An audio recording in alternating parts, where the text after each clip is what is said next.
Šitam pratimui jums reikės giros ir pakilos. Tai su pakila bus taip, pusę pėdos laikysim ant pakilos ir pusę pėdos laikysim ant žemės. Kad lengviau būtų suprasti, kaip reikia laikyti giras viso pratimo metu, tai galim giras pastatyti į tokią poziciją pačioj pradžioj ir tada gražiai tiesiog apversti. Alkūnės turėtų išeiti į priekį. Tada su kulnais pusę pėdos laikysim ant pakilos ir pusę pėdos ant žemės, šiek tiek sulenksim kelius, pasuksim dubenį ir iškvėpsim orą. Šonkaulį nusileis į apačią ir dabar dar šiek tiek alkūnės išvesim į priekį. Nugara turėtų pasidaryti tokia suapvalėjus. Ir dabar iš šitos pozicijos lėtu tempu leisimės į apačią. Ir kylam į viršų.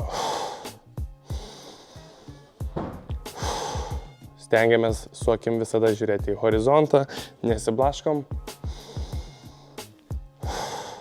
Ir svarbu, kad pratimo metu nekompensuotumėt iš nugaros apačios, vadinasi, nedarytumėt tokio judesio. O išlaikytumėt gražiai, nugaros apačią plokščią, dubenį pasukat.